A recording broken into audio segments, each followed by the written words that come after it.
From the bottom of my heart, I speak for myself and I speak for millions, particularly from the South and the Middle Belt, that we are deeply sorry about what we did to you. It doesn't atone for what happened. But know this, there are some that do feel bad. Not some, many. And you know the funny thing? Exactly what was being done to the Igbos, or what was done to the Igbos at that time, is now being done to many of our Middle Belt brothers, and the very same people today. And this is why I say, fear God despite the provocation. We must ensure that our cause is pure before God, because it is God that can fight this one, and we must be courageous and strong. Every man and woman that was made by God has the right to aspire, to determine his own future, to pray to God and fight for a better country, better life for himself and his family. It's not a crime. And every man has the right to say, I've had enough. I've had enough.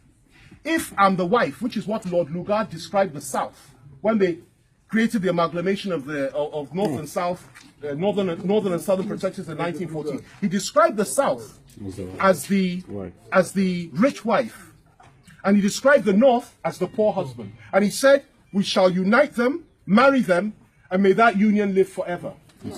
You call me the rich wife, and the poor husband comes, he rapes me over and over and over again, takes my mineral resources from the Niger Delta, burns my homes in the Niger Delta, pollutes my rivers, and takes everything to them in the North.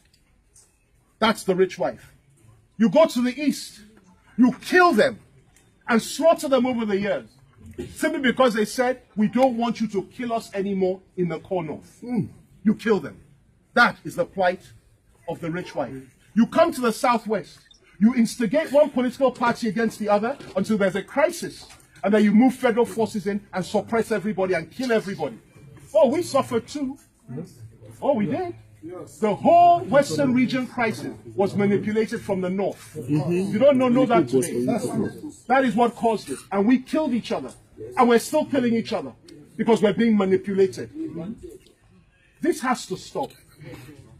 But thank God for this, because I won't leave you without telling you that you have so much to appreciate God for, despite everything.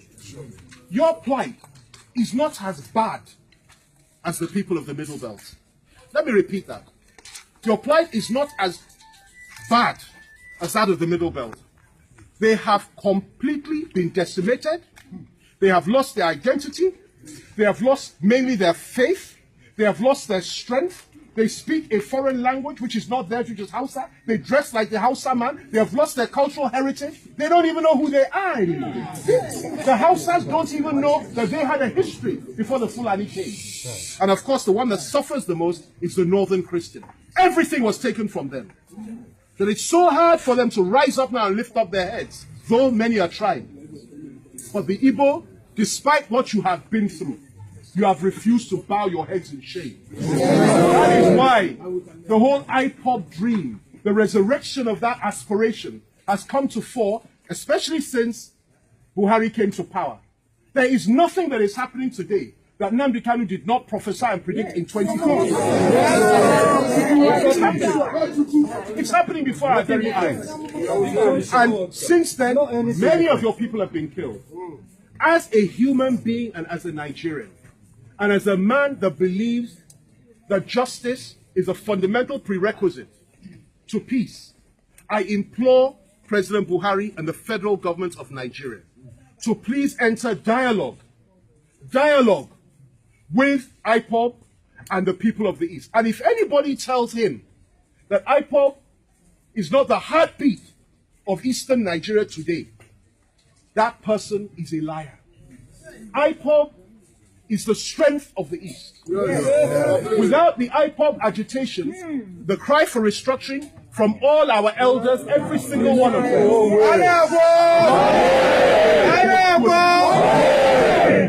would not be so loud today. And even that, they have rejected it. So what are we talking about? I urge the federal government, release Nnamdi Kanu, enter dialogue with ipob. Stop calling them terrorists, because they're not. And let peace reign in the land. I urge ipob to look to this country and say, we can fight for our aspirations in a peaceful way, as you have been doing, but that we will never allow ourselves to be destroyed, to be intimidated, or to be broken. And I say to the family of Nnamdi Kanu, keep the faith. His brother has been so strong. Keep the faith. His sister, who's sitting right here, has been an inspiration. I say keep the faith. Because what your brother is going through, many others in history have been through it. It happened to so many in the history of Europe, so many in the history of America, so many in the history of the world have paid a price for the freedom of their people. We are all ready to pay that price. I've come to the conclusion, I am ready to, any day, any time. Any day, any time. I am ready to pay that price. He's paying that price. And we've all paid a price. But we will not leave our father's land. We will not leave our father's land. For people from outside, we will not leave our father's land and our burial sites and our homes and our churches and our place of rest. We will not leave those places. Worshipping cows, I want to graze their cows and take our land and rape our women and take all that is ours and touch our faith. We will never accept that. I don't know, let me say this. I commend your cause and each and every one of you. And indeed the people, the great and proud people of the Igbo nation, Indibo, I commend you into the hands of the living God. I decree and I declare that each and every one of you that has suffered, the Lord will soothe your pain and heal your wounds. The Lord will vindicate you. The Lord will give you life. God will give you strength. No matter what they throw at you, you shall stand. God bless you. God be with you. Once again, thank you.